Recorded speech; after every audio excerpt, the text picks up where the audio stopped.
خالق كل مكان مكين، وأفضل الصلاة وأكمل السلام على سيد المرسلين وعلى آله الطيبين الطاهرين وأصحابه الأكرمين. أما بعد، فأعوذ بالله من الشيطان الرجيم.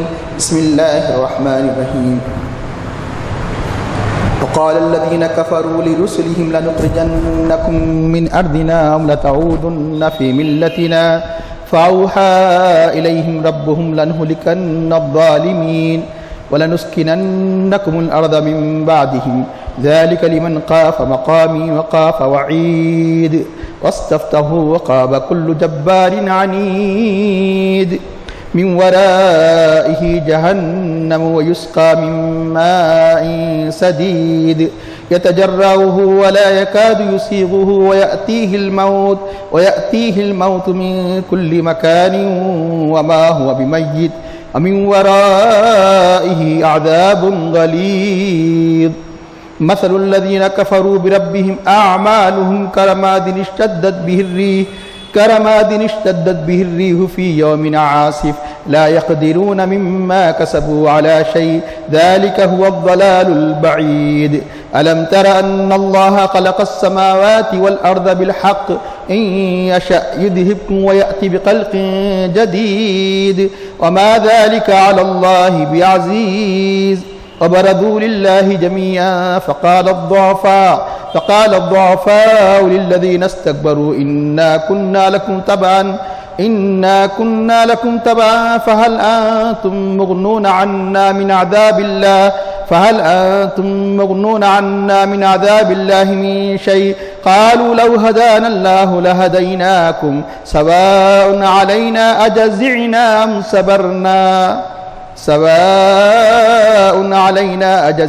أم صبرنا ما لنا من محيص. صدق الله العظيم. قال الله تعالى في شأن حبيبه الكريم إن الله وملائكته يصلون على النبي يا أيها الذين آمنوا صلوا عليه وسلموا تسليما. اللهم صل على سيدنا ونبينا مولانا محمد النبي الأمي وعلى آله وصحبه وبارك وسلم. محترم نوجوان ملت، عزیز بھائیو، 13واں پارہ سورہ ابراہیم کے تیسرے رکوع کی جن آیات کریمہ کی تلاوت کا شرف حاصل کیا گیا، سہولت کی خاطر پہلے نصف رکوع کا ترجمہ کیا جائے گا، انشاءاللہ اس کے بعد نصف رکوع کا ترجمہ تشریح کی جائے گی. وقال الذین کفروا، ان لوگوں نے جنہوں نے کفر کیا، یعنی کافروں نے کہا، لرسلہم، اپنے رسولوں سے، لنخرجنکم من ارضنا، ضرور ہم تم کو ہماری زمین سے نکال دیں گے. زمین سے مراد ہمارے ملک سے، ہمارے شہر سے ہم تمہیں نکال دیں گے. او لتعودن فی ملتنا، یا یہ کہ تم ہمارے مذہب میں لوٹ جاؤ. فاوحی الیہم ربہم، تو ان کی طرف ان کے رب نے وحی کی، لنہلکن الظالمین، ہم ضرور ظالموں کو ہلاک کر دیں گے. ولنسکننکم الارض من بعدہم، پھر ان کے بعد یعنی ان کی ہلاکت کے بعد ہم ضرور ہم تم کو اس میں بسائیں گے، اس زمین میں. ذالک لمن خاف مقامی، یہ اس کے لیے ہے، ان کے لیے ہے جو میرے سامنے کھڑے ہونے سے، روز محشر میں میرے سامنے پیش آنے سے خوف رکھتا ہے، قیامت کا خوف رکھتا ہے، یوم محشر کا خوف رکھتا ہے، یوم حساب کا خوف رکھتا ہے، میرے وعید سے ڈرتا ہے. یعنی یہ بشارت سب کے لیے ہے. اللہ کے رسولوں کے صدقے میں جو بھی یعنی قیامت کا خوف رکھتا ہے، اللہ تعالیٰ ان کے ساتھ یہ کرے گا. واستفتحوا، انہوں نے فیصلہ طلب کی، انہوں نے مدد طلب کی، نصرت طلب کی. دوسرا معنی انہوں نے فیصلہ طلب کیا. وخاب کل جبار عنید، ہر سرکش جابر، حق کا مخالف، حق سے دوری اختیار کرنے والا ناکام اور نامراد ہوا. من ورائہ، اس کے بعد، اس ناکامی کے بعد، من ورائہ جہنم، ان کے لیے جہنم ہے. یسقیٰ من ماء صدید، وہ جہنم کے یعنی جس کا پانی انہیں پلایا جائے گا، وہ پانی جو خون اور پیپ سے ملا ہوا ہوگا، خون اور پیپ کا ملا ہوا پانی انہیں پلایا جائے گا. یسقیٰ من ماء صدید یتجرعہ، جسے بمشکل وہ گھوٹ کر کے پیئیں گے. یتجرعہ ولا یکاد یسیغہ، جس کو اپنے حلق کے نیچے اتار نہیں سکیں گے. وَيَأْتِيهُ الْمَوْتُ مِنْ كُلِّ مَكَانٍ، اب موت ان کو ہر طرف سے گھیر لے گی، آئے گی، لیکن وہ مریں گے نہیں. وَمَا هُوَ بِمَيِّتٍ، وہ مرنے کی تمنا کریں گے، آرزو کریں گے، لیکن موت نہیں آئے گی۔ موت ان کو موت کی تکالیف موت گھیریں گی، یعنی موت کی تکالیف ان کو ہر طرف سے گھیر دے گی، لیکن موت نہیں آئے گی۔ امی ورائی ہی، اس کے بعد یہ جو تکالیف جس کا بھی ذکر کیا گیا، اس کے پیچھے اس کے مزید آگے امی ورائی ہی عذاب الغلیظ، سخت قسم کا عذاب ہے جہنم۔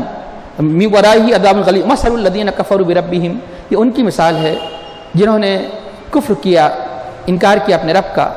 مثل الذین کفروا، تو کافروں کی مثال کہ اعمالہم، ان کے اعمال کی مثال کیسی ہے؟ رماد یعنی راکھ کی طرح ہے۔ انہوں نے جو بھی ان کے اپنے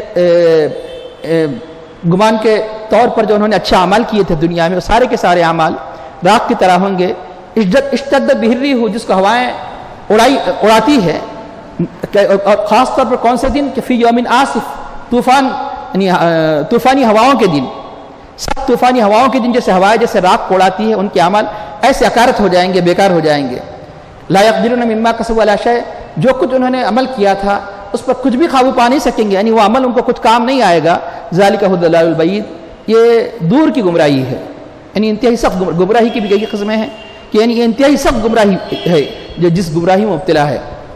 محترم حاضرین، اس سے پہلے بتایا گیا جتنے انبیاء کرام آئے ان کے معجزات کو انہوں نے انکار کیا، ہر درمی سے اپنے طرف سے فرمائشی معجزات کا مطالبہ کرنے لگے، اور یہاں تک کہ وہ توہین کرتے ہوئے جو نبی آتے ان سارے انبیاء کے ساتھ ان کا ایک ہی نعرہ تھا کہ تم ہماری طرح بشر ہے۔ قالوا ان انتم الا بشر مثلنا، تو انبیاء کرام نے صاف طور پر کہہ دیا کہ ہم اپنی بشریت کا انکار نہیں کرتے، لیکن اللہ نے جو ہمیں خصوصیت عطا کی ہے اور تمہاری نظریں سے نہیں دیکھ سکتی، اللہ نے ہم پر احسان فرمایا ہے۔ ولکن اللہ یمن علی من یشاء من عبادہ، اللہ جس پہ چاہے احسان فرماتا ہے۔ اتنے کھلے دلائل کے باوجود بھی وہ اپنی ہر درمی سے باز نہیں آئے۔ عام طور پر مخالفین کی عادت ہوتی ہے جب دلائل کا جواب نہیں دے سکتے، حجتوں کا جواب نہیں دے سکتے تو مار دھاڑ پہ اتر آتے ہیں، وہ دھمکیاں دینے لگتے ہیں۔ آج بھی دیکھا جاتا ہے کہ جو لوگ حق کا جواب نہیں دے سکتے، حق کی مخالفت میں کھڑے ہو جاتے ہیں، تو ان کی آخری دلیل یہی ہوتی ہے کہ ہر درمی، گنڈا گردی، مار توڑ، یہ عموماً باطن پرست لوگوں کا ہر زمانے میں شیوا رہا ہے۔ تو کافر بھی یہی دیکھے کہ انبیاء کرام کے حقانیت کا وہ جواب نہیں دے سکے، چنانچہ وہ آخر کار اس ہر درمی پر آئے، ہم تمہیں نکال دیں گے، ہم زمین سے شہر بدر کر دیں گے، تو ہر زمانے میں دھمکیاں دی۔ یہ سرور کائنات صلی اللہ علیہ وسلم ہی کے ساتھ ایسا نہیں ہوا، یہ بتایا جا رہا ہے۔ وہ تسلی کے طور پہ اللہ کے پھر اللہ تعالیٰ کیوں بیان فرما رہا ہے سارے کے سارے انبیاء؟ کیا کہ اللہ کے حبیب کے دل مبارک کو، قلب نازک کو تسلی دی جائے۔ یہ ہر زمانے میں رسولوں کے ساتھ ایسا ہی ہوا ہے، حضرت موسیٰ علیہ السلام کے ساتھ، ابراہیم علیہ السلام کے ساتھ، یعنی ہر ایک نے یہاں تک کہ ہجرت کرنی پڑی۔ تو قال الذین کفروا لرسلہم، تو اہل مکہ، ایک تو اہل مکہ کے لیے بطور وعید کے بھی یعنی یہ آیات کریمہ نازل کی گئی، جہنم کے سخت عذاب کا منظر پیش کیا جا رہا ہے۔ ان کی جو سخت ہر درمی ہے، اس سخت ہر درمی کے مقابلے میں اللہ تعالیٰ جہنم کے سخت عذاب کا ہی منظر پیش کیا جا رہا ہے، کیونکہ اگر جن کے اندر قلب سلیم ہے تاکہ وہ اپنے کفر سے باز آ جائے، ابھی بھی انبیاء کرام کے تعلیمات سرور کائنات صلی اللہ علیہ وسلم کے الہی دین قبول کر لے۔ وقال الذین کفروا لرسلہم، تو ان کافروں نے اپنے رسولوں سے کہا ہم تمہیں نکال دیں گے، لنخرجنکم من ارضنا، ہماری زمین سے۔ تو یہاں نکالنے کے معنی بھی مختلف بیان کی گئے۔ ایک تو یہ کہ نکالنے کی تفسیر حبس کر دینا، تمہیں قید کر دیں گے۔ نکالنے کی ایک تفسیر بیان کی گئی تم کو قتل کر دیں گے۔ نکالنے کی ایک تفسیر بیان کی گئی تم کو حقیقت میں شہر بدر کر دیں گے، اس زمین سے نکال دیں گے۔ اس کی تائید قرآن کریم کی دوسری آیات سے ہوتی ہے، جیسے اللہ تعالیٰ کے حبیب کے ساتھ جو انہوں نے مختلف غلط تدابیر کی تھی، پلاننگ کی تھی، مکر کیا تھا، تو اللہ نے بہترین ان کے مکر کا جواب دیا، تو سزا دی اس کی۔ تو اللہ تعالیٰ ارشاد فرماتا ہے وَإِذْ يَمْكُرُ بِكَ الَّذِينَ، جبکہ کافر آپ کے ساتھ بری تدبیر کر رہے تھے، لِيُثْبِتُوكَ، تاکہ آپ کو قید کر دے، پہلے انہوں نے پلاننگ کی قید کر دیں گے، أَوْ يَقْتُلُوكَ، یا قتل کر دے، أَوْ يُخْرِجُوكَ، اس زمین مکہ سے نکال دے۔ تو وَيَمْكُرُونَ، یہ بری تدبیر کرتے ہیں، وَاللَّهُ خَيْرُ الْمَاكِرِينَ، اللہ بہترین تدبیر کرنے والا ہے۔ تو چنانچہ لَنُخْرِجَنَّكُم مِّنْ أَرْضِنَا، اور دیکھیے کہ باطل ہمیشہ میں اور ہم کہتا ہے، یہ باطل کی عادت ہے۔ ہماری زمین، یہ کون کہہ رہے ہیں؟ یعنی زمین تو اللہ کی ہے، لیکن یہ کہہ رہے ہیں ہماری زمین سے ہم آپ کو نکال دیں گے۔ تو اندازہ لگائیے کہ جہاں میں اور ہم کہتے ہیں وہاں تباہی آتی ہے۔ سب سے پہلے میں کہنے والا کون تھا؟ میں کہنے والا ابلیس تھا۔ اس نے کیا کہا تھا؟ حضرت آدم علیہ السلام کے مقابلے میں انا خیر من، میں ان سے بہتر ہوں۔ میں ان سے بہتر ہوں. تو چنانچہ اب اندازہ لگائیے کہ سب سے پہلے جو لفظ انا کہنے والا تھا ابلیس تھا، اس لیے اللہ تعالیٰ کو انا پسند نہیں ہے. تو قرآن کریم میں اس لیے ہمیں تعلیم دی گئی، ابتدائی سے تعلیم دی گئی، میں مت کہو، ہم کہیں. اس لیے ہم نماز پڑھتے ہیں، سورہ فاتحہ پڑھتے ہیں، تو ہم کیا کہتے ہیں؟ ایسا کہنا چاہیے تھا کہ ہر ایک اپنی اپنی بات، ایاک اعبد، اے اللہ میں تیری عبادت کرتا ہوں، اے اللہ میں تجھ سے مدد مانگتا ہوں. بتایا گیا تو کیا اگر یعنی مطلب ہے کہ سارے جہاں تیری عبادت کہیں تیرے اندر عجب پیدا نہ ہو جائے، تکبر پیدا نہ ہو جائے، میں اللہ کی عبادت کرتا، ارے سارے جتنے لوگ عبادت کرتے ہیں میں بھی، اے اللہ میں ایک گنہگار بندہ ہوں، میری عبادت تو قبول فرما لے. ان سارے عابدوں کے جو تیری عبادت میں مصروف ہے، جو سارے یعنی استعانت طلب کرتے ہیں، میں بھی ایک گنہگار بندہ ہوں، اس لیے اہدنی الصراط، مجھے ہدایت نہیں ہم سب کو ہدایت، اہدنا الصراط المستقیم. تو ہمیں تعلیم دی گئی. تو چنانچہ یہاں تو سب سے پہلے ابلیس نے کہا تھا کہ یہ زمین کس کی ہے؟ زمین اللہ کی ہے. اور یہ دیکھیے کس سے کہہ رہے ہیں؟ اللہ کے حبیب سے، کیونکہ سارے انبیاء ہی سے کہتے رہے. اللہ کے کون کہہ رہے ہیں؟ کافر ہماری زمین. انہیں پتہ ہی نہیں یہ حبیب جس حبیب کے ساتھ یعنی گستاخی سے پیش آ رہے ہیں، اللہ نے ان کو یہ مقام عطا فرمایا. بخاری شریف میں اس روایت کو دیکھتے ہیں، اعلموا، اللہ کے حبیب نے اعلان فرمایا، جان لو ان الارض للہ ورسولہ، کہ زمین اللہ کی ہے، اس کے رسول کی ہے. یہ حدیث شریف ہے بخاری کی، زمین اللہ کی ہے. حقیقت میں مالک تو اللہ ہی ہے. تو اللہ نے اس زمین کا مالک کس کو بنایا؟ اپنے حبیب پاک صلی اللہ علیہ وسلم کو بنایا. زمین اللہ تعالیٰ کی عطا سے اس زمین کے مالک یعنی کس کو بنائے گئے؟ سرور کائنات. اس لیے جو شاعر نے کہا اسی معنی میں کہا، حقیقت مالک وہی ہے کہ خالق کل نے آپ کو مالک کل بنا دیا. دونوں جہاں آپ کے قبضہ و اختیار میں، دونوں جہاں آپ کے قبضہ وقت یعنی زمین کے خزانے کنجیاں دی گئی، آخرت کے سارے فضائل آپ کو دیے گئے. تو چنانچہ یہ کیا کہہ رہے ہیں؟ ہماری زمین، اللہ نے اس زمین کا خواب و اختیار تو اپنے حبیب کو دیا، تو ہم تمہیں اس زمین سے نکال دیں گے. تو یا تو نکال دیں گے کب تک؟ جب تک کہ تمہارے مذہب کو قبول نہ کر لے، مذہب کی طرف لوٹ نہ آئے، یا تو اگر نہیں کر مانیں گے تو ہم تمہارے ساتھ یہی برتاؤ کریں گے کہ ہم تمہیں نکال دیں گے. اور لتعودن فی ملتنا، یا تم ہمارے مذہب میں لوٹ آؤ. یہاں لوٹ آؤ اس آیت کریمہ کے تحت مفسرین کرام نے بہت سے یعنی بحثیں کی ہے. عاد یعود کے معنی عربی میں لوٹ آنا. لوٹ آنے کا مطلب کوئی چیز جب کوئی کسی میں تھا پھر اس کے بعد دوبارہ جب آنے کے لیے لوٹ آنا. نعوذ باللہ، یہ سوچا بھی نہیں جا سکتا انبیاء کرام کے بارے میں کہ وہ اس مذہب کو نہیں مانتے تھے کافروں اور مشرکوں کے. لیکن یہاں لفظ یہ لتعودن کیوں کہا گیا؟ اس کے کئی معنی بیان کیے گئے. ایک معنی یہ کہ جب بعض انبیاء پر ابھی یعنی وحی نازل نہیں ہوئی تھی نبوت کی، یہ ہے کہ وحی تو نازل کی گئی تھی لیکن کہ انہیں ابھی اللہ کی طرف دعوت دینے کی ابھی کا حکم نہیں آیا تھا، تو اس نے خاموش اختیار کی تھی. یعنی ابھی ان کی بت پرستی کو ابھی نہیں روکا تھا، ان کے کفر کو نہیں روکا تھا. یہ سمجھ بیٹھے کہ کیونکہ ہمارے ہی قوم کے آدمی ہیں، ہم جس کو اچھا سمجھ رہے ہیں یہ بھی اچھا سمجھ رہے ہیں. اب جب کہ یہ یعنی انہوں نے بت پرستی سے روکا، یہ سمجھنے لگے کہ یہ یعنی ہمارے مذہب سے جو پہلے تھے اس سے پلٹ گئے ہیں. اس لیے یہ اپنی مطلب ایک غلط فہمی ہے، یہ اپنی مطلب جہالت کی وجہ سے یہ کہہ رہے ہیں. دوسرا معنی بیان کیا گیا لوٹ آنے کے معنی یہ ہے کہ یعنی خصوصیت سے خطاب، کیونکہ جو نئے نئے ایمان لا چکے تھے، جو ان کے اہم مذہب تھے انبیاء کرام کے ساتھ، کہ ان کے مذہب کو چھوڑو، انبیاء کو چھوڑو، یعنی ورنہ تمہیں ہم نکال دیں گے. کیونکہ سبھی سے انبیاء کے ساتھ ان کی تباہ، ان کی یعنی قوم بھی اس سے مخاطب ہے کہ قوم کے ساتھ بھی انہوں نے وہی کیا جو انبیاء کے ساتھ کیا. اور تیسرا معنی یہ بیان کیا گیا عربی زبان میں لوٹ آنے کے معنی صرف یہ نہیں ہوتے کہ بلکہ آدھا یہودی کے معنی لوٹ آنے کے بھی ہوتے ہیں، آدھا یہودی کے بدلنے کے بھی ہے. سارا ایسے ہو جانا، جب تک کہ تم ہمارے مذہب میں داخل نہ ہو جاؤ، جب تک کہ تم اپنے مذہب کو تبدیل نہ کر لو، تو ہم یہ ایسے ہی کرتے رہیں گے. تو چنانچہ لیکن یہ کہ وہ تقدیر الہی کو نہیں جانتے تھے، وہ قدرت الہی کو نہیں جانتے تھے. یہ کس کو کہہ رہے ہیں؟ اللہ کے مقرب بندوں کہہ رہے ہیں کہ تمہیں ہماری زمین سے نکلنا ہوگا. تو اللہ تعالیٰ فرماتا ہے کہ دیکھو ہم انہیں تباہ کر دیں گے. جیسے ہر زمانے میں اللہ نے اپنے انبیاء کرام کی مدد فرمائی کہ یقیناً ابتدائے جب جو بھی اللہ کی راہ میں دعوت پہ قدم رکھتا ہے اسے مختلف مشاکل پیش آتے ہیں، لیکن آخرکار انجام بہترین انجام کس کا ہوتا ہے؟ اہل حق کا ہوا کرتا ہے. تو اللہ تعالیٰ فرماتا ہے ہم ظالموں کو ہلاک کر دیں گے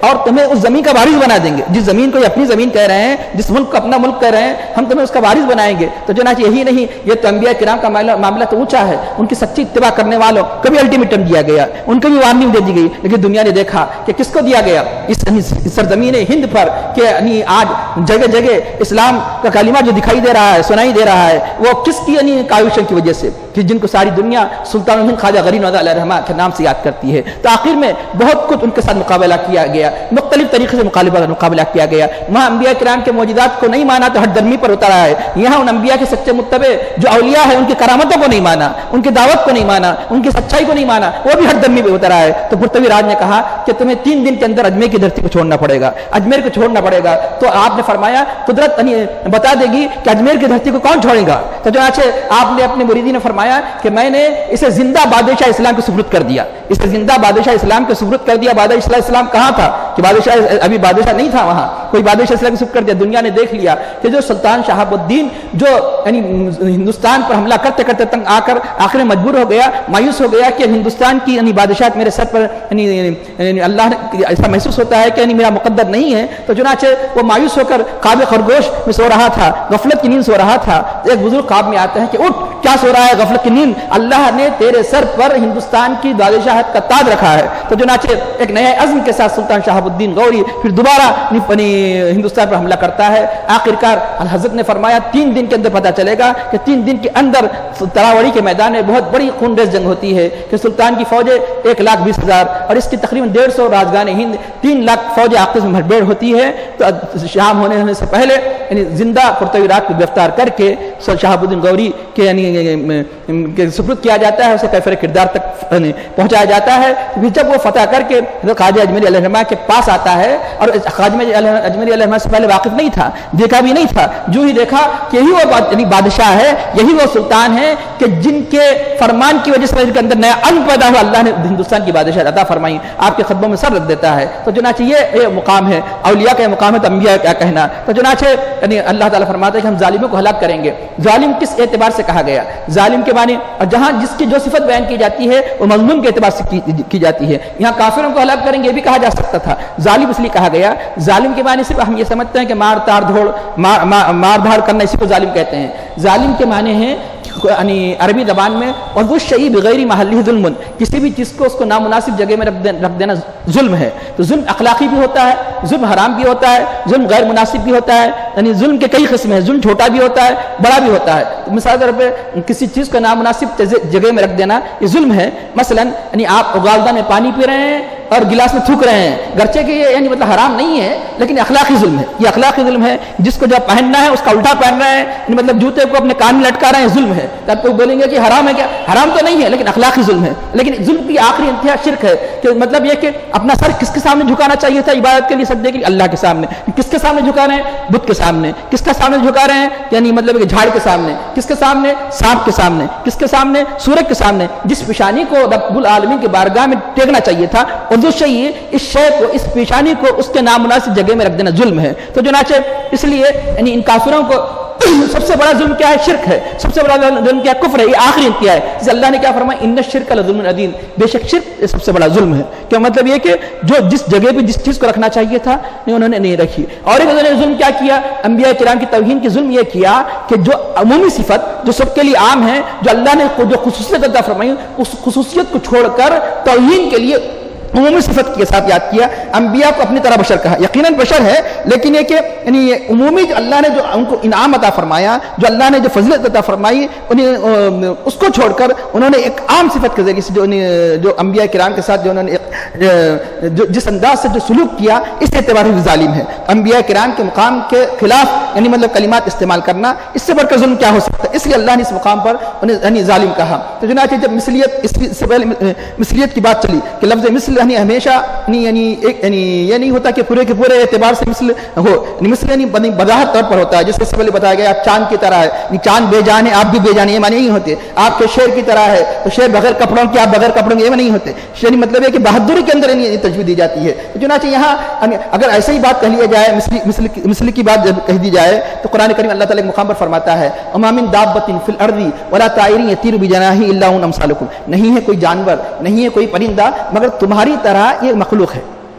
امثال مثل جمع امثال، تمہاری طرح مخلوق ہے، پرندے ہو کہ درندے ہو سب تمہاری طرح مخلوق ہے۔ تب بلکہ مخلوق برابر اللہ تعالیٰ فرماتا ہے تمہاری طرح مخلوق ہے۔ تم کسی کو کہتے ہو کہ تم گدھ ہو، کیوں؟ اللہ تعالیٰ فرمایا کہ تمہاری طرح مخلوق ہے۔ تم کسی کو کہتے ہیں تم بھیڑیے ہو، تم گدھے ہو، تو نہیں کیوں؟ قرآن میں کریم میں مثلکم امثالکم، تمہاری طرح ہے، تو پتہ چلا کہ یعنی وہ جس طرح ذی حیات ہے تم بھی ذی حیات ہو، لیکن اس کا مطلب یہ نہیں کہ برابر نہیں ہے۔ اللہ نے تمہیں انسان بنایا، انہیں حیوان بنایا، بہت بڑا فرق ہے۔ پھر سارے انسان برابر نہیں، اللہ نے ان کو ولی بنایا، تم کو مطلب ہے کہ ایمان کے شرف سے ممتاز فرمایا، اللہ نے ولی بنایا، ان کو صحابی بنایا.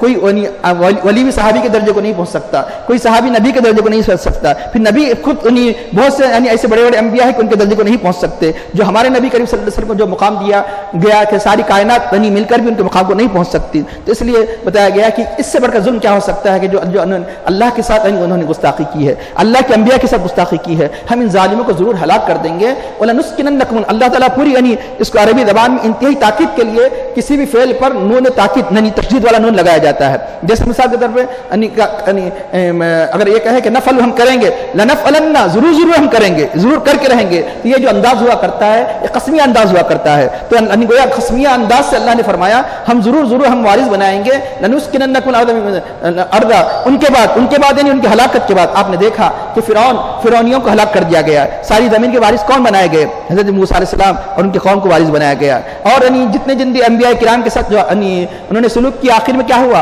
کہ ان کی قوموں کو تباہ کر دیا گیا. مکے میں جن کو رہنے نہیں دیا گیا، 13 سال تک ظلم و ستم کے پہاڑ توڑے گئے. ایک وقت آتا ہے کہ سارے کے سارے ظلم کرنے والے ظالم کافر کھڑے ہیں. اللہ کے حبیب صلی اللہ علیہ وسلم چاہے تو خون کی ندیاں بہا سکتے تھے. بعض کہنے والے نے کہہ بھی دیا الیوم یوم الملحمہ، الیوم یوم الملحمہ، آج خون بہانے کا دن ہے، آج بدلہ لینے کا دن ہے. تو اللہ کے حبیب کے جب لسان اقدس سے جب یہ فرمان جاری ہوتا ہے سب حیران ہو کر رہ جاتے ہیں خون کے پیاسوں کے بارے میں. نہیں، الیوم یوم المرحمہ، الیوم یوم المرحمہ، آج تو رحم کرنے کا دن ہے، آج تو رحم کرنے کا دن ہے. تو جو ناچ خون کے پیاسوں کو بخش دیا گیا. تو اب وَلَا نُسْكِنَنَّكُمُ الْأَرْضَ مِنْ بَعْدِهِمْ، تو اللہ یقیناً آخر میں اس مکہ ہی نہیں، سارے حجازی نہیں بلکہ پیرووں کو سارے دنیا کا حاکم بنایا. وَلَا نُسْكِنَنَّكُمُ الْأَرْضَ مِنْ بَعْدِهِمْ، ان کے بعد ہم زمین میں تمہیں ٹھکانہ عطا کریں گے. قرآن کریم کئی مقام پر فرمایا وَأَوْرَثْنَا الْقَوْمَ الَّذِينَ كَانُوا يَسْتَضْعَفُونَ مَشَارِقَ الْأَرْضِ وَمَغَارِبَهَا، اس قوم کو جو کمزور سمجھا جاتا تھا اللہ نے ہم نے ان کو وارث بنا دیا، زمین کے مشرقوں کو وارث بنا دیا، مغربوں کو وارث بنا دیا.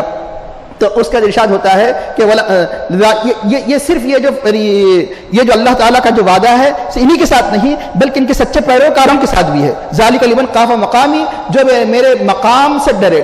مقام کا مطلب ولمن خاف مقام ربہ جنتان، اللہ نے فرمایا اس کے لیے جو رب کے سامنے کھڑے ہونے سے ڈرتا ہے، حساب سے ڈرتا ہے، یہ محشر سے ڈرتا ہے، اس کے لیے 2 جنتیں ہیں سب کے لیے. ایک ایمان لانے کی جنت، خوف خدا کی جنت. خوف خدا کی وجہ سے اللہ تعالیٰ دوسری جنت عطا فرمائے گا. ولمن خاف مقام ربہ جنتان، مقام سے مطلب کہ خوف کا جو حساب ہے. تو یہ سب یہ سارے کے سارے فضائل، یہ ساری کی ساری وعدے ان کے لیے ہیں جو میرے سامنے کھڑے ہونے سے ڈرتا ہے، جو حشر سے ڈرتا ہے، حساب کے دن سے ڈرتا ہے، مجھ سے خوف رکھتا ہے، میرے وعیدوں سے خوف رکھتا ہے. تو خوف تو پتا. اور ایک بات یاد رکھیے، خوف تو سبھی کو ہے. عام امتی بھی اللہ سے ڈرتا ہے، ایک اللہ کا ولی بھی ڈرتا ہے، ایک نبی بھی ڈرتا ہے. لیکن ڈرنے کی ہر ایک کی کیفیت الگ الگ ہوا کرتی ہے. ایک ڈر ہوتا ہے گناہوں کا، ایک عام مسلمان کو جو خوف ہے گناہوں کا ڈر ہوا کرتا ہے. ایک اللہ والوں کو جو ڈر ہوا کرتا ہے وہ ڈر کون سا ہوتا ہے کہ اللہ تعالیٰ کے جو وصل جو تجلیات ہیں کہیں وہ تجلیات سے محروم نہ ہو جائے. اللہ تعالیٰ کی جو عنایتیں سے محروم، اس کا ڈر ہوتا ہے. انبیاء کو جو خوف کیا ہوتا ہے؟ انبیاء کو جو خوف ہوتا ہے امتوں کا خوف ہوتا ہے، امتی کی تباہی کا خوف ہوتا ہے، امت کے عذاب کا خوف ہوتا ہے. ہر ایک کا خوف ایک جیسا نہیں ہوتا. ایک خوف ہیبت کا ہوتا ہے، ایک خوف ہیبت میں اردو کی ہیبت نہیں ہے، عربی میں ہیبت مانے اللہ تعالیٰ کی عظمت کے وجہ سے انسان خوف سے ڈر جائے. یہ خوف کس کو ہوتا ہے؟ یہ خوف اللہ کے اولیاء کو ہوتا ہے. اللہ کی عظمت کا تصور کر کے رونگٹے کھڑے ہو جائے. تو کیسا خوف؟ اس خوف کی مثال اگر دیکھنا ہو تو آئیے جیسے سیدنا ابو بکر صدیق کی سیرت پڑھیے. بازو پڑوس شکایت کرتی ہے کہ دیکھو ابو بکر صدیق راتوں میں کیا کرتے ہیں، راتوں میں یہ کباب بھون کر کھاتے ہیں. تو جستجو کی گئی، پتہ چلا گیا ایک کیسے راتوں میں کباب بن کر کھاتے ہیں. دیکھنے والوں نے دیکھا کہ روزن میں کھڑکی سے روشن انداز سے دیکھا یہ کچھ بھی نہیں، رات بھر عبادت کرتے ہیں. تو خوف خدا سے ان کے جگر سے کباب کی جیسی بو آتی ہے. خوف خدا سے جب وہ جگر مطلب کہ بھڑکتا ہے، دل دھڑکتا ہے، تو خوف خدا سے یہ کوئی مبالغہ نہیں ہے. کہ حدیث میں آتا ہے حضرت سیدنا ابراہیم علیہ السلام کے خوف کا عالم یہ تھا کہ آپ کا سینہ ایسا جوش مارا کرتا تھا جیسے ہانڈی جوش مارا کرتی ہے. تو دنیا نے دیکھا کہ ایک مرتبہ اب سخت بیمار ہو جاتے ہیں تو آپ کا خارورہ کہاں لے جایا جاتا ہے؟ ایک عیسائی ایک کافر کے پاس. خارورہ کا مطلب ہے یورین جس کو کہتے ہیں کہ آج کل کے نوجوان کیونکہ بہت سے اردو سے بھی برابر واقف نہیں بچے خاص طور پہ، اس لیے یورین لے جایا جاتا ہے امتحان کے لیے. یورین سے امتحان لینا یہ قدیم زمانے ہی کا طریقہ ہے. تو چنانچہ آج کل تو لیبارٹریاں وغیرہ ہو گئے ہیں مشین، ورنہ صرف آج بھی بہت سے حکیم بغیر کسی مطلب ہے کہ وہ مشین کے صرف دیکھتے ہی پہچان لیتے ہیں. اس زمانے میں تو اندازہ لگائیے اس سے بڑھ کر اس کے ماہر حکیم تھے. جو ہی آپ کا خارورہ دیکھا تو اس نے کلمہ شہادت پڑھ لیا اشہد ان لا الہ الا اللہ اشہد ان محمد رسول اللہ۔ آپ کے قارورہ کو دیکھ کر ایمان لا لیا۔ آپ بولیں گے یہ کیسے ایمان لا لیا؟ تو اس نے کہا کہ یہ جو اس کے اندر قارورہ ہے، اس قارورہ کے اندر خوف خدا کی وجہ سے جگر اور گردے کا جو مطلب یہ کہ جو چکنائی ہے وہ اتر گئی ہے، یہ خوف خدا کا نتیجہ ہے، وہ بھی اس نے دیکھ لیا۔ جب اس کو دیکھ لیا، اس خوف خدا کی کیفیت کو دیکھ کر ایمان لا لیا۔ کیسے اللہ کے بندے ہیں، تو اندر لگائیے کہ یہ ہے یعنی اولیاء کا خوف، یہ ہے یعنی صحابہ کا خوف، یہ ہے انبیاء کا خوف۔ جو بھی خوف خدا رکھتا ہے تو اللہ تعالیٰ اس کے لیے انعام کا وعدہ فرماتا ہے۔ جو اللہ سے خوف رکھتا ہے تو حقیقت یہ ہے، حضرت سیدنا علی رضی اللہ عنہ فرماتے ہیں من اتق اللہ، جو اللہ سے ڈرتا ہے، من اتق اللہ عاشا فی بلاد اللہ امنا، تو وہ اللہ کے ملک میں امن کے ساتھ زندگی گزارتا ہے۔ کیوں؟ جو اللہ سے ڈرتا ہے تو ساری مخلوق اس سے ڈرتی ہے، جو اللہ سے نہیں ڈرتا تو ساری مخلوق اس کو ڈراتی ہے۔ ساری مخلوق اس لیے جو اللہ سے ڈرتا ہے تو درندے بھی اس سے ڈرتے ہیں، پرندے بھی اس سے ڈرتے ہیں، سب مخلوق یعنی ساری کی ساری مخلوق اس سے ڈرنے لگتی ہے، یعنی کوئی ایسا نہیں ہے کہ جو اس سے نہیں ڈرتا، وہ صرف اللہ سے۔ ایک شرط یہ ہے کہ اللہ سے ڈرے۔ ارشاد من کان اللہ کان اللہ لہ، مشہور یعنی یہ محاورہ ہے، جو اللہ کا ہو جاتا ہے اللہ اس کا ہو جاتا ہے۔ اس کا ارشاد ہوتا ہے استفتہ، انہوں نے ہر زمانے میں انبیاء کرام نے دھمکی دی، تو انبیاء کرام کا بھروسہ کس پر ہوا کرتا ہے؟ مرسلین کا بھروسہ کس پر ہوا کرتا ہے؟ اللہ کی ذات ہی پر ہوا کرتا ہے۔ انہوں نے فتح طلب کی، انہوں نے نصرت طلب کی ان کافروں کے مقابلے میں۔ آپ نے دیکھا کہ حضرت نوح علیہ السلام نے فرمایا کتنے سال تک، 950 سال تک بھی تبلیغ کرتے رہے، لیکن پھر بھی ان کے یعنی دل جو پتھر تھے، بلکہ پتھروں سے زیادہ سخت تھے، پھر بھی نرم نہیں ہوتے۔ آخر میں دعا کرتے ہیں رب لا تذر علی الارض من الکافرین دیارا، اے میرے رب اس زمین پر یعنی کسی یعنی کافر گھر کو مت چھوڑ۔ حضرت موسیٰ علیہ السلام دعا فرماتے ہیں ربنا اطمس علی اموالہم واشدد علی قلوبہم، ان کے مالوں کو تباہ کر دے، ان کے دلوں پر سخت ان کے دلوں کو سخت کر دے، وہ ایمان نہ لا سکے۔ تو چنانچہ ہر زمانے میں حضرت شعیب علیہ السلام سے کہا گیا، ہر ایک نبی سے کہا گیا، سرور کائنات صلی اللہ علیہ وسلم کیونکہ سارے عالمین کے لیے رحمت بنا کر بھیجے گئے ہیں۔ آپ سے بھی کہا گیا کہ اگر آپ فرما دے تو یہ پہاڑوں کے درمیان میں اس بستی کو طائف کو کچل دو، لیکن فرمایا اللہم اہدی قومی فانہم لا یعلمون، اے اللہ میری قوم کو ہدایت دے، یہ نہیں جانتی۔ تو چنانچہ آپ نے وہ دعا نہیں کی بلکہ ان کی ہدایت کی دعا کی۔ تو چنانچہ ہر زمانے میں ایسا ہوا کہ انبیاء کرام نے مدد طلب کی تو کیا ہوا؟ کافروں کو تباہ کر دیا گیا۔ وخاب کل جبار عنید، ہر جابر نامراد ہو گیا، ہر حق کا مخالف نامراد ہو گیا، ہر سرکش۔ جبار یہ اللہ کی بھی صفت ہے، جبار یہ انسان کی طرف بھی یعنی منسوب کیا جاتا ہے، لیکن یہی ایک صفت اگر جبار انسان کی طرف ہو تو مذمت ہے، برائی ہے، جبار اللہ کی صفت ہے تو عظمت ہے، متکبر اللہ کی صفت ہے، اور یہی متکبر انسان کی طرف ہو جائے تو بری صفت ہے۔ جبار کے معنی مطلب یہ کہ جو ہر قسم کا قابو رکھنے والا اور دوسروں کو یعنی مطلب اپنے حکم پر چلانے والا۔ یقیناً انسان یعنی اپنے آپ کو بڑا نہیں سمجھ سکتا کیونکہ اس سے بڑا ہے، اس سے بڑا ہے، اس لیے اس کی انتہا اللہ تک ہی پہنچتی ہے۔ پھر کوئی کسی کو زبردستی اپنے حکموں پر نہیں چلا سکتا، اور کسی کو کوئی اپنے حکموں پر چلا سکتا ہے، اللہ ہی کی ذات ہے۔ تو چنانچہ جبار انسان کی طرف منسوب ہو جائے تو باطل طریقے سے تکبر کرنے والا، باطل طریقے سے اپنے آپ کو بڑا جاننے والا، اللہ کی طرف ہو تو حق بنیاد پر مطلب ہے کہ جو اپنے آپ کو بڑا جاننے والا، اپنے حکم پر عمل کرانے والا۔ متکبر سب سے بڑا اپنے آپ کو جاننے کا حق کسی کو نہیں ہے، کیونکہ آخری انتہا کس پر پہنچتی ہے؟ اللہ پر۔ اس لیے حقیقت میں متکبر کون ہے؟ اللہ کی ذات ہے، اپنے آپ کو بڑا کوئی نہیں جان سکتا۔ حقیقت میں اپنے آپ کو بڑا جاننے والا بڑا، اگر کوئی سارے کائنات سارے جہاں میں سب سے بڑا ہے، اللہ اکبر، اللہ ہی بہت بڑا ہے۔ اس لیے متکبر اللہ کی طرف منسوب ہو جائے تو یہ کمال، اور بندے کی طرف منسوب ہو جائے تو یہ اس کا نقص۔ اس سے پہلے بتایا گیا امی، یہ تو اللہ کا معاملہ ہے، بلکہ بعض صفتیں اگر نبی کی طرف منسوب ہو جائے تو کمال، بندے کی طرف منسوب ہو جائے نقص۔ اگر بندے کی طرف منسوب ہو جائے جاہل، الٹریٹ، امی مانے جو پڑھا نہیں لکھا نہیں، اس کو امی کہتے ہیں۔ یعنی ماں کے پیٹ سے جیسے پیدا ہوا اسی رہا، مدرسہ نہیں گیا، کسی کے سامنے زانوی ادب طے نہیں کیا، تو کیا ہوگا؟ وہ جاہل ہوگا، امی۔ لیکن نبی کی طرف منسوب ہو جائے کمال، کیوں کہ نبی جو بے پڑھے لکھے، بے پڑھے مطلب کسی سے پڑھے نہیں لکھے نہیں، لیکن بے پڑھے لکھے سارے عالم سے پڑھ کر جاننے والے۔ کیوں کہ سب پڑھے لکھے تو پڑھنا آتا ہے، نبی کسی سے پڑھتا نہیں کیونکہ اللہ ان کو تعلیم عطا فرماتا ہے، تعلیم دیتا ہے۔ یہی لفظ امی نبی کی طرف منسوب ہو جائے تو کمال، بے پڑھے لکھے سب کچھ جاننے والے۔ تو ابھی یقیناً یہ بات سمجھ میں آ گئی کہ انبیاء اور مرسلین کی طرف اور اللہ کی طرف جو صفتیں منسوب کی جاتی ہے، بندوں کی طرف صفتیں منسوب کی جاتی ہے، اس کے مطلب ہے کہ اس کے معنی مطالب پر بھی بعض وقت نظر رکھنا ضروری ہے۔ تو خواب کل جبار عنید کے معنی یعنی حق سے اعراض کرنے والا، انیس کے معنی بتایا گیا کہ کلمہ حق سے اعراض کرنے والا، نہ ماننے والا، مخالفت کرنے والا. تو یہ ہر مخالفت کرنے والے، ہر سرکش جبار ناکام ہو گیا. واستفتحوا کے دوسرے معنی بیان کی گئے. واستفتحوا کی ضمیر یعنی پرونون اگر انبیاء مراد ہو تو فتح طلب کیا، نصرت طلب کیا یعنی ان کافروں کے مقابلے میں. اگر واستفتحوا کے معنی یعنی فیصلہ طلب کرنا تو اس وقت ضمیر ہو جائے گی کافروں کی طرف. تو کافروں نے فیصلہ کیا کیا؟ کافروں نے کہا فاتنا بما تعیدنا ان کنت من الصادقین، جیسے حضرت لوط علیہ السلام سے کہا گیا. اس جیسی آیتیں حضرت شعیب علیہ السلام سے کہا گیا کہ دیکھو کہ اگر تم سچے ہو تو کوئی ہم پر عذاب لاؤ. تو اس وقت حضرت لوط علیہ السلام نے فرمایا قال رب انصرنی علی القوم المفسدین، اے میرے رب مجھے مفسد قوم کے مقابلے میں میری مدد فرما. اور اللہ کے حبیب سے کیا کہا گیا؟ ایسی کہا کہ قل اللہم ان کان ھذا ھو الحق، اگر یہ حق ہے یہ دین جس دین کو آپ پیش کر رہے ہیں، ان کان ھذا ھو الحق فامطر علینا حجارۃ من السماء، تو ہم پر آسمان سے پتھروں کی بارش نازل کرو. ابھی تین نبی آدم علیہ یا کوئی بڑا دردناک عذاب لاؤ. یہ کیا کہہ رہے ہیں کہ اللہ کے حبیب سے اگر یہ دین حق ہے فامطر علینا حجارۃ من السماء، تو آسمان سے پتھروں کی بارش نازل کرو. اللہ چاہے تو، کیونکہ یقیناً نازل کر سکتا تھا. قوم سمود، قوم عاد کیسے کیسے عذاب و ہلاک کر دے گا، لیکن اللہ نے کیا فرمایا اپنے حبیب پاک صلی اللہ علیہ وسلم سے؟ ما کان اللہ لیعذبهم وانت فیہم. دوسری قوموں کے ساتھ تو ایسا ہوا لیکن یہاں نہیں ہوگا. کیوں کہ اللہ اس قوم کو عذاب نہیں دے گا کیونکہ آپ ان میں جلوہ فرما ہے. آپ کے ہوتے ہوئے آپ رحمت العالمین ہیں، ان پر ایسا عذاب نازل نہیں کرے گا کہ جس سے آپ کی امت یعنی ساری کی ساری ہلاک ہو جائے.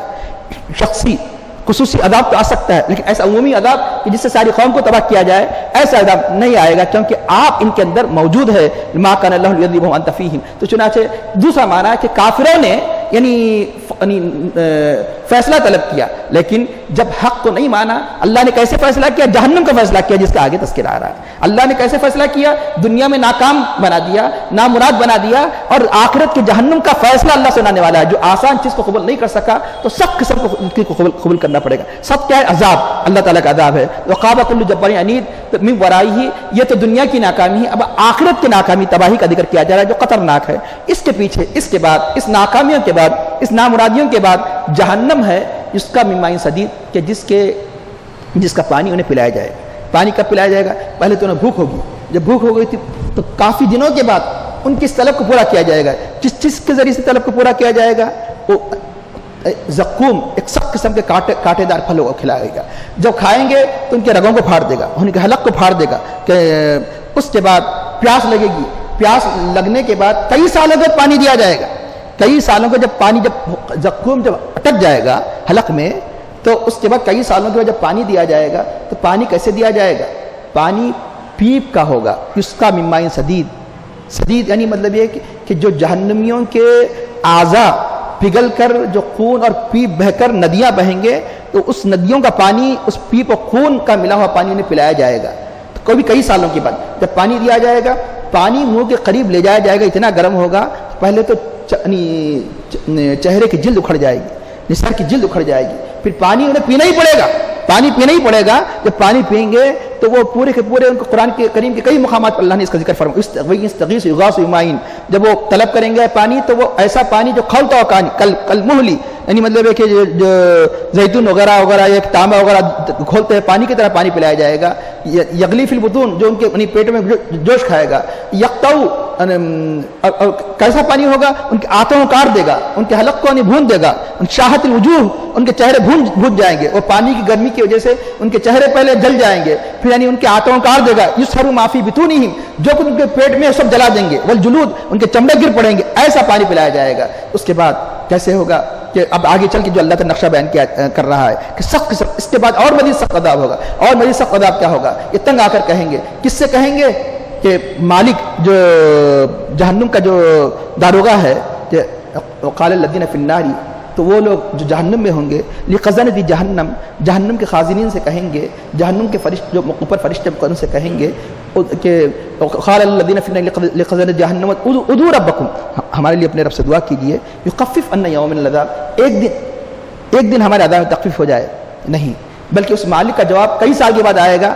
نہیں، کیا تمہارے پاس قالوا بلا، کہ ہمارے اللہ کے رسول نہیں آئے تھے؟ انہوں نے کہا آئے تھے. تو لیکن اس کے بعد پھر تم نے کیوں نہیں مانا, تم نے کیوں انکار کیا. اس کے بعد آخر میں تنگ آ کر کہیں گے موت ہی آ جائے. لیقضی لنا ربک, اب ہمارا رب کہ ہمارا رب فیصلہ ہی کر دے, لیکن موت آنے والی نہیں ہے. کہ مطلب ہے کہ یہ موت آنے کے پھر کوئی موت آنے والی نہیں ہے. ارشاد ہوتا ہے کہ ایسا پانی انہیں پلایا جائے گا. اور دوسرا یہ بیان کیا گیا کہ زانی و زنات یعنی کہ جسم کے جو پانی بہے گا وہ پانی انہیں پلایا جائے گا. ایسا سخت قسم کا پانی یا تجربہ جو پانی تجربہ کے عربی زبان میں ایسے یعنی شربت کو کہ جو حلق سے نہ اترے, جیسے کڑوا قسم کا جام ہے جو نہیں مشکل سے اترتا ہے, اسے تجربہ کہا جاتا ہے. گھوٹ گھوٹ کر کے مشکل سے پیا جاتا ہے. تو جب دنیا کی جو کڑوے دواؤں کو جو اتنی مشکلوں سے جب پیا جاتا ہے تو وہ پانی کیسا ہوگا, جب پیپ ہوگا وہ پانی کیسا ہوگا جو اتنا گرم ہوگا. جو تجربہ ہو جرا جرا کر کے تھوڑا تھوڑا کر کے وہ مشکل وہ پئیں گے جو حلق سے نیچے نہیں اتار سکیں گے. تجربہ ہو ولا یکاد یصیغہ, اور موت ہر طرف سے آئے گی. موت کا مطلب ایسی موت نہیں جو حقیقی معنی میں موت کی جیسی کیفیت ہر آن ہر لمحہ ان کی کیفیت موت کی طرح ہوگی, لیکن حقیقت میں موت نہیں ہوگی. تو موت یعنی سارے کے سارے شدائد موت کی طرح. من کلی مکان کا مطلب بتایا گیا جسم کا ہر جوڑ, جسم کے ہر بال کے نیچے موت کی طرح کیفیت ہوگی. جسم کے ہر بال کے نیچے ایسا محسوس ہوگا کہ ہر بال کے نیچے ایک موت ہے. تو ہر مکان کا مطلب جسم کے سارے اعضاء کی جانب سے جہاز سے موت آئے گی, لیکن وہ مریں گے نہیں. کیسے نہیں مریں گے؟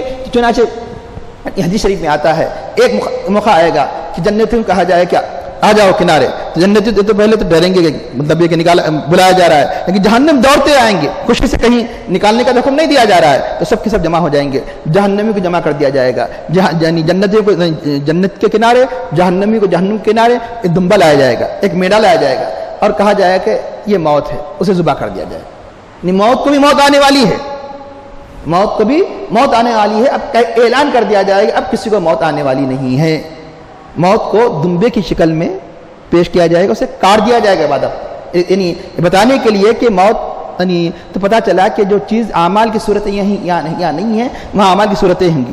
اس لیے آپ بولیں گے کہ عمل تو دکھائی نہیں دیتا, کیسا تولا جائیں گا؟ وہاں اللہ صورت عطا فرمائے گا. جب کئی مرتبہ بتایا گیا کہ یعنی جب قبر میں رکھا جائے گا تو ایک انتہائی حسین انتہائی بدصورت کریہ المنظر شخص آئے گا. وہ کہے گا کہ میری وحشت ہی کافی تھی, تو کون ہے جو مجھے ستانے کے لیے آیا ہے؟ تجھے دیکھنے سے میری اور طبیعت خراب ہو جاتی ہے. کہا کہ میں تجھ سے جدا ہونے والا نہیں ہوں, میں تیرا برا عمل ہوں, میں تیرا برا عمل ہوں. اور ایک شخص جو تنہائی وحشت محسوس کرے گا تو اچانک ایک خوش لباس خوبصورت حسین و جمیل شخص آئے گا. تو کون ہے جو میری وحشت کو دور کرنے کے لیے آیا؟ مجھے تجھے دیکھنے سے میری وحشت ختم ہو رہی ہے, مجھے سکون ہو رہا ہے. اس نے کہا کہ میں تجھ سے جدا نہیں ہوں گا, میں تیرا نیک عمل. تو یہی نیک عمل ایک حسین یعنی آدمی کی صورت میں یعنی قبر میں آئے گا. یہی بد عمل ایک بد شکل کی آدمی کی صورت میں یہ قبر میں آئے گا. اس سے بات سمجھ میں آ گئی کہ جو یعنی چیزیں وہاں حشر میں جو ہونے والی ہے, اگر وہی چیزیں اگر اولیاء کرام کو بتا دی جائے یہاں دنیا میں, اسے کرامت کہا جاتا ہے. انبیاء کرام کو وہی چیزیں بتا دی جائے اسے کیا کہا جاتا ہے؟ معجزہ کہا جاتا ہے. اس لیے حضور غوث پاک رضی اللہ تعالیٰ عنہ کے اس فرمان پر ہمیں کسی قسم کا شک و شبہ نہیں کرنا چاہیے کہ جب جیسا کہ آپ نے فرمایا کہ سال و مہینے میرے پاس آتے ہیں, جو کچھ ہوتے ہیں خبر دیتے ہیں. ایک شخص انتہائی برے انداز میں آپ کے پاس آیا اور یہ بتایا کہ یہ مہینے میں یہ ہونے والا ہے, یہ مہینے میں یہ ہونا ہے, یہ مہینے میں یہ ہونے والا ہے. ایک شخص حسین لباس میں آیا, یہ مہینے میں یہ ہونے والا ہے, یہ مہینے میں یہ ہونے والا ہے. آپ کے فرزند اکبر حضرت عبد الوہاب علیہ السلام یہ کون تھا؟ فرمایا یہ ماہ فلاں تھا, اس نے بتایا کہ یہ مہینے میں تباہی آنے والی ہے. یہ کون تھا؟ ماہ رمضان تھا, یہ بتانے آیا کہ رحمتیں آئیں گی. تو اللہ نے یعنی جس طرح اعمال کو, جس طرح اشیاء کو ایک صورت وہاں عطا فرما سکتا ہے, یہ اولیاء کے لیے اسی زمین میں اللہ تعالیٰ بتا سکتا ہے. تو چنانچہ مہینے کو بھی مشکل کر کے بتایا. مہینہ انسانی صورت میں آ کر حضور غوث پاک رضی اللہ عنہ جو ہونے والا ہے, سال جو ہونے والا ہے, وہ خبر دیا کرتا تھا. تو چنانچہ آپ کے قصیدہ غوثیہ کے مشہور شعر ہے, اشعار ہے, وما منہا شہور او دہور, کوئی مہینہ ایسا نہیں ہوتا, کوئی زمانہ ایسا نہیں ہوتا کہ وہ زمانے مہینے میں جو ہونے والا ہے مجھے خبر دیتا ہے. تمر تنقضی اللہ تعالی, جو کچھ ہوگا وہ خبر دیتا ہے. تو اور یہ کیونکہ یہ بات ہر ایک کے عقل میں آنے والی نہیں ہے, اس لیے آپ فرماتے ہیں کہ اے سننے والے میرے اس بیان میں شک مت کر, مجھ سے جھگڑ مت.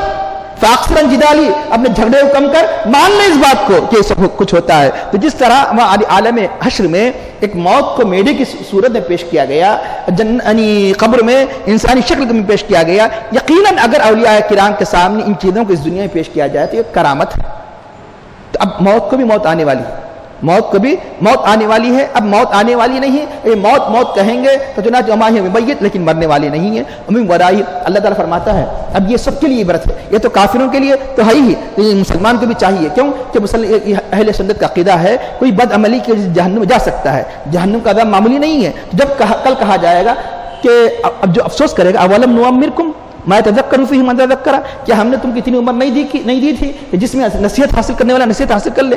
آج بھی ان قرآنی آیات سے نصیحت حاصل کرے کہ مطلب ہے کہ اللہ نے اتنی عمر دی ہے کہ اللہ کہ اس میں انسان توبہ کرے, اللہ کی بارگاہ میں رجوع ہو جائے, لیکن انسان کی عمر اس کے ہاتھ میں نہیں دی گئی کہ کب مرنے والا ہے. اس لیے ہر آن ہر لمحہ یہ کہے کہ میرا آخری دن ہے, میرے آخری لمحات ہے, میرا آخری سال ہے. سال تو دور کی بات ہے, آخری مہینہ تو دور کی بات ہے. اور اس کو مختصر کر کے کہا گیا ہو سکتا ہے کہ تمہارا آخری دن ہو. بعض بزرگوں نے فرمایا ہو سکتا ہے کہ تمہاری آخری سانس ہو. تو جناب اس لیے کہ وہاں کہا جائے کہ تمہیں اتنی عمر دی گئی تھی کہ نصیحت کرنے والا نصیحت حاصل کرے. ارشاد ہوتا ہے کہ یہ کچھ نہیں, اس کے پیچھے اور بھی سخت عذاب, ہر آنے والی گھڑی سب عذاب والی ہے. بتایا گیا پھر خصوصیت سے اس منظر کو کیوں کھینچا گیا, یعنی اس لیے اس کی وجہ یہ ہے کہ جہنم میں جو عذاب علماء نے بیان فرمایا تقریباً جو احادیث قرآن میں آئے ہیں 14 قسم کے عذاب ہے. سخت سردی کا, سخت گرمی کا, پیپ کا, زکوم کا, یعنی سانپ و بچھو کے کاٹنے کا, اس طرح مختلف قسم کے 14 عذابوں میں یہ سخت قسم کا عذاب ہوگا, جو پانی کا عذاب, جو پیپ کا عذاب ہوگا, اس لیے خصوصی سے بیان کیا گیا. ہر عذاب دوسرے عذاب سے سخت ہوگا. ومن ورائہ عذاب غلیظ. اس کے بعد ان اعمال کی مثال بیان کی جا رہی جو اعمال کافروں نے دنیا میں جو نیک, جو عموماً عام لوگ اسے نیک سمجھتے ہیں, جیسے مثال کے طور پر حسن سلوک کرنا, کھانا کھلانا, پانی پلانا وغیرہ, جتنے اعمال انہوں نے کیے تھے جس کو اپنے نظری میں نیک سمجھتے تھے, دنیا والے میں سے نیک سمجھتے تھے, وہ سارے کے سارے اعمال کی کوئی یعنی حقیقت نہیں ہوئی. کیوں کہ عمل کا اعتبار ایمان کے ساتھ ہے. ایمان جب نہیں ہوگا تو کوئی عمل کام نہیں آئے گا. تو چنانچہ ایک جاہلیت کا زمانہ ابن جدعان بہت سخی تھے. ابن جدعان بہت سخی تھا جو کافی داد و دہش کرتا تھا. حضرت عائشہ صدیقہ رضی اللہ عنہا نے ایک مرتبہ پوچھا کہ ابن جدعان کے عمل کے بارے میں کیا ہے, کہ فرمایا کہ میدان محشر میں اس کا عمل کام نہیں آئے گا. کیوں؟ اس نے کبھی زندگی میں یہ نہیں کہا رب اغفر لی خطیئتی, اے میرے رب میرے گناہوں کو بخش دے. اے رب, میں یوم دین سے اس نے نہیں ڈرا تھا, یعنی حشر پر ایمان نہیں رکھتا تھا, اس لیے اس کا عمل کام آنے والا نہیں ہے. حاتم طائی, اس کا عمل کام آنے والا نہیں ہے. خواہ کتنا ہی سخی ہو, کتنا ہی یعنی مطلب دنیا میں عمل کرے, کام آنے والا نہیں ہے, یعنی جب تک کہ وہ ایمان نہ لائے. ایمان کے ساتھ ہر عمل معتبر ہے. ان کافروں کے اعمال مثل الذین کفروا بربہم اعمالهم, ان کے اعمال کیسے ہیں, راکھ کی طرح ہو جائیں گے. راکھ جیسے ان کی کوئی حقیقت نہیں ہے, راکھ کی کوئی یعنی ویلیو نہیں ہے, پھر وہ راکھ کے جس کو ہوائیں اڑاتی ہے, وہ راکھ خاص طور پر اگر طوفانی دن ہے, اگر ہواؤں کا دن ہے, ویسے اعمال ہو جائیں گے. اب اعمال اور فعل دونوں میں فرق ہے. ایک فعل کی جمع افعال, عمل کی جمع اعمال. فعل کا تعلق ظاہر سے ہوتا ہے, یعنی مطلب یہ کہ کوئی کرنا, دل کے عمل کو فعل نہیں کہا جاتا ہے. عمل ایسی چیز ہے کہ جس کا تعلق ظاہر سے بھی ہے, باطن سے بھی ہے. اگر آپ کوئی کر رہے ہیں یہ عمل, اگر آپ کوئی سوچ رہے ہیں یہ بھی عمل. اس لیے یہاں عمل کہا گیا, اعمال کہا گیا, یعنی افعال نہیں کہا گیا. اور عام طور پر یعنی فعل کرنے کو کہتے ہیں, نہیں کرنے کو فعل نہیں کہتے. کوئی نماز نہیں پڑھا, برا فعل نہیں بولیں گے, برا عمل بولیں گے. نماز پڑھنا بھی عمل ہے, اچھا عمل ہے. نماز نہیں پڑھنا یہ بھی عمل ہے. عمل کے لیے کرنا ضروری نہیں, فعل میں کرنا ضروری ہے. فعل عام طور پر جو کیا جاتا ہے اسے فعل کہا جاتا ہے.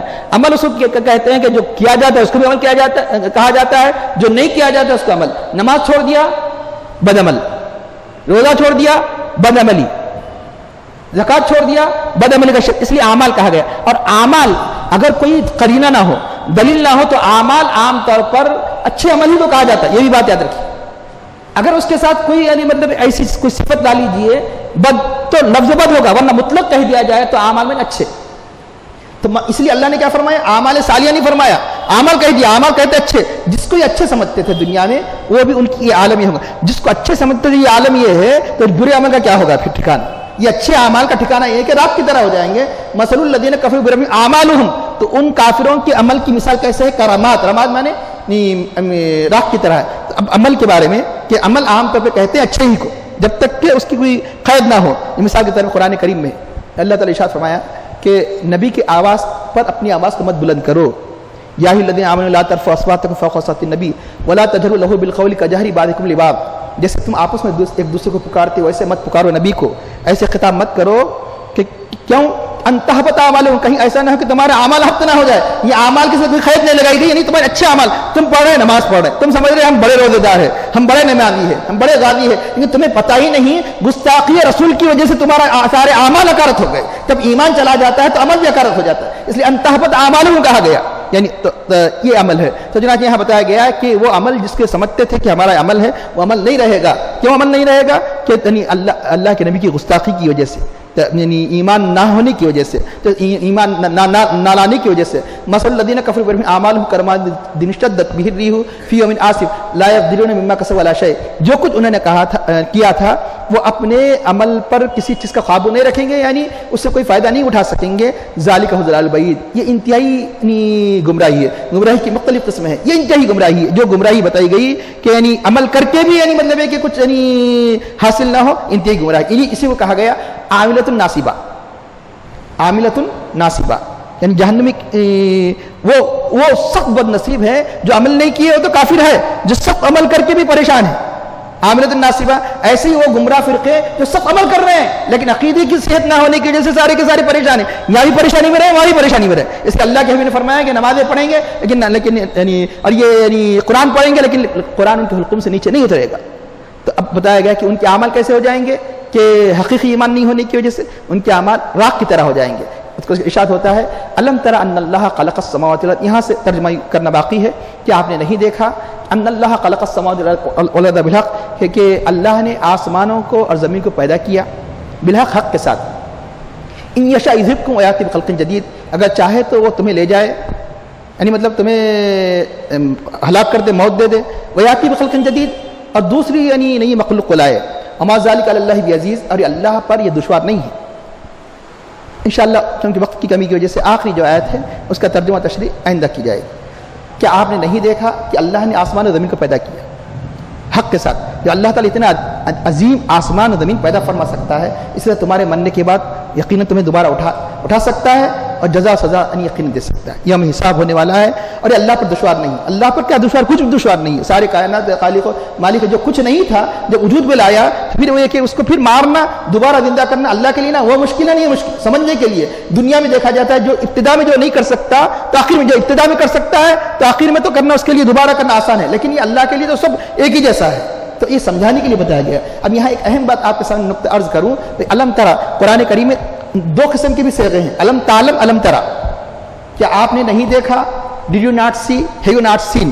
علم تعلم، did you not know, have not known. علم تعلم ان اللہ علی کل شیء قدیر. اپنے حبیب سے خطاب کر کے فرمایا کیا آپ نہیں جانتے کہ اللہ تعالیٰ ہر چیز پر قدرت رکھتا ہے؟ یعنی یقیناً جانتے ہیں. تو علم ترا بھی قرآن میں آیا، علم تعلم دو بھی آیا، لیکن عام طور پر بہت سے واقعات میں اپنے حبیب سے خطاب فرمایا تو علم تعلم نہیں فرمایا، علم ترا فرمایا. کون سے واقعات میں؟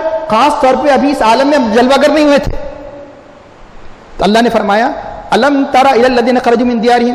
کیا آپ نے نہیں دیکھا اس قوم کو کہ جو اپنے ملک سے نکلی تھی ہزاروں کی تعداد میں؟ ہم الوف. اب اس کے بعد کیا کہا؟ فقال لهم الله موتوا. اللہ نے فرمایا مر جاؤ، سب مر گئے. کہ اللہ نے اس نبی کے جس نبی کے حضرت شموئیل علیہ السلام ان کے یا حزقیل علیہ السلام، پھر اس نبی کے ذریعے سے اللہ نے کیا کیا؟ ان کو زندہ کیا. مرنے کے بعد ہزاروں لوگ مر گئے، پھر ایک ہفتے کا کیا ہوئے؟ پھر زندہ ہوئے. ثم احیاہم، پھر زندہ کیا. تو اللہ تعالیٰ اپنے حبیب سے کیا خطاب فرمانے؟ کیا آپ نے نہیں دیکھا؟ حضور تھے اس زمانے میں؟ اس زمانے نہیں تھے نا. الم تر کیف فعل ربک باصحاب الفیل. کیا آپ نے نہیں دیکھا کہ تمہارے رب نے ہاتھی والے کے ساتھ کیسے کیا؟ حضور تھے اس زمانے میں؟ نہیں تھے. اس لیے عام طور پر علماء کرام کیا ترجمہ کرتے ہیں یہاں پر؟ کیا آپ نے نہیں دیکھا؟ یعنی دیکھنے کی دو قسمیں، آنکھ سے دیکھنا، دل سے دیکھنا. آنکھ سے دیکھنا تو مشاہدہ ہے، دل سے دیکھنا سمجھنا. تو کیا آپ علم رکھنا، کیا آپ کو اس بات کا علم نہیں؟ اس لیے اس کی تعویل کیا کی جاتی ہے؟ کیا آپ اس کو اس بات کا علم نہیں، یہ علم سے ترجمہ کیا جاتا ہے. لیکن قربان جائیے شیخ الاسلام عارف باللہ مولانا حافظ انوار اللہ خان بانی جامع نظامیہ علیہ رحمہ کی عشق نبی پر آپ نے فرمایا جب کسی لفظ کے حقیقی معنی ممکن ہے تو مجازی معنی مراد نہیں لیے جائے. کیوں؟ علم ترا اللہ کے حبیب تو نہیں تھے لیکن اپنی نورانیت سے فیل کے سارے واقعے کو دیکھ رہے تھے، سارے واقعے کو اس لیے دیکھ رہے تھے، اس لیے اس کو حقیقی معنی پہ لیا جا سکتا ہے کہ آپ نے نہیں دیکھا، آپ اپنی نورانیت سے سارے منظر کو دیکھ رہے تھے. تو اب یہاں کیا معنی ہے کہ آپ نے نہیں دیکھا کہ اللہ نے آسمان و زمین کو پیدا کیا؟ کیوں؟ اس لیے کہ سب سے پہلے آپ کے نور کو پیدا کیا گیا، آپ کے سامنے آسمان و زمین کو پیدا کیا گیا، اس لیے آپ اس کو بھی دیکھتے ہیں. اس لیے آپ ہماری اس امت کی بھی شاہد ہیں، جو امتیں نہیں آئے اس کی بھی شاہد ہے. یہ تو مانتے نا. قرآن نہیں مانیں گے تو کافر ہو جائیں گے. قرآن میں کئی مرتبہ آ گیا اس امت کی بھی شہادت دیں گے.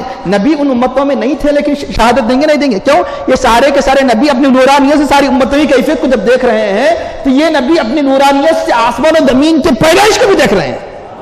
اس لیے اللہ نے سب سے پہلے پیدا کیا تاکہ آپ سب کے شاہد بن جائے کہ آپ نے نہیں دیکھا کہ اللہ نے آسمان و زمین کو پیدا کیا تو اللہ اگر چاہے تو تمہیں لے جائے, یعنی تمہیں ہلاک کر دے اور دوسری قوم کو لائے جو یعنی تم سے بہتر ہو, اور اللہ تعالیٰ پر دشوار نہیں ہے. اب اس کے بعد جہنمیوں کا جو نقشہ ہے, جو ان کے پیروکار, جو ان کے ماننے والے اور جو ان کے سرداروں کے درمیان جو گفتگو ہوگی, جو افسوس ہوگا لیکن افسوس سے کچھ حاصل نہیں ہوگا, تو ان شاء اللہ تعالیٰ اس کا ذکر آگے آئے گا. آخر میں دعا کرتے ہیں اللہ ہمیں ان آیات کو سمجھنے, اس پر عمل کرنے کی توفیق عطا فرما, اور ہم میں زیادہ زیادہ تیرے خوف کی کیفیت کا پیدا فرما.